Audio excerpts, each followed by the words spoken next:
you are now just thinking about how you can reduce your 2025 tax bill, you're late to the game and you've already lost. You can't go back and restructure your business in a prior year, can't retroactively buy equipment, and you can't change the way you paid yourself in last year, in 2025. So let's walk through what you could have done and what you should be doing for 2026 now so you don't find yourself in the same spot next year. What's up, everyone? Hello, my name is Andrew D'Amico, CPA, co-founder here at Ledgerly alongside Mike Abrahamian. We've helped hundreds of business owners save hundreds of thousands of dollars in taxes. And you're gonna see why and how that's so important in today's video. So please do yourself a favor, hit that subscribe button for future videos, and now let's jump right into it. All right, simple. What is tax strategy? Tax strategy is forward thinking. You're planning for your tax bill. Tax filing, on the other hand, we are filing a tax return based on activity that has already happened. As an example, tax filing. You made $100,000 last year. CPA files tax return.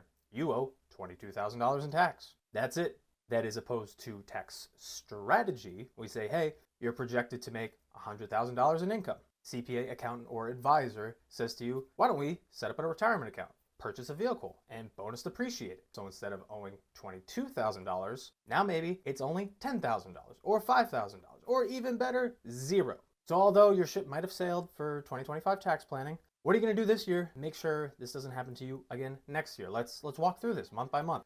Quarter one, January through March. For you business owners out there, are you running a sole prop that now it might make sense to, hey, let's get over to an S corporation. Sole prop generating $100,000, missed the S corp election. Now you just signed up for about $15,000 in self-employment tax that you have to pay. Now, had you done this on the proper timeline, you maybe instead paid yourself a $60,000 salary. Now that net $40,000 off that 100 avoids self-employment tax entirely. You could be talking about north of $6,000 in taxes saved. Move on to Q2, April through June. You probably know that, hey, you can do a SEP IRA, or if you're eligible, solo 401k. This is a great time of year to get those things set up and start funding your contributions. But if you're trying to reach that cap, $70,000 for the prior year, this is going to be a massive strain on your cash flow. And if it's a solo 401k, your contributions had to be stated with your payroll and on your W-2 back in January. So, hey, why don't we start doing that in 2026? Why don't we make that our priority in Q2 so it's not a massive vice on us next year?